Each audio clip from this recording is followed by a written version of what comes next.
বেশিরভাগ কবরে শাস্তি হয় দুইটি কারণে। এটা নবীজি সাল্লাল্লাহু আলাইহি সাল্লামের একটি হাদিস। নবীজি সাল্লাল্লাহু আলাইহি সাল্লাম বলেছেন এই দুই কবরে শাস্তি দেওয়া হচ্ছে এক নাম্বার ছোট অপরাধের কারণে, সেটা হচ্ছে পেশাবের ছিটা থেকে এই ব্যক্তি পরিষ্কার থাকতো না, অর্থাৎ যখনই পেশাব করতো পেশাবের ছিটা তার গায়ে লেগে যেত।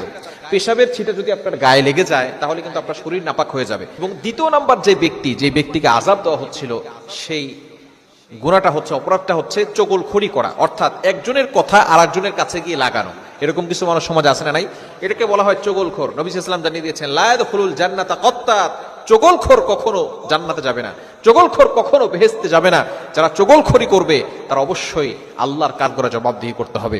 নবীজি সাল্লাল্লাহু আলাইহি ওয়াসাল্লাম জানিয়ে দিয়েছেন একজনের সাথে আরেকজনের সম্পর্ক জড়িয়ে দাও, সিলমান কাতাক, তোমার সাথে যদি কেউ সম্পর্ক ছিন্ন করে তুমি এই সম্পর্কটাকে জড়িয়ে দাও। ওয়াফু আম্মান যালামাক, যদি তোমার উপরে কেউ জুলুম করে তুমি তাকে ক্ষমা করে দাও। যেখানে নবী সাল্লাল্লাহু আলাইহি ওয়াসাল্লাম ক্ষমা করতে বলেছেন সেখানে কিছু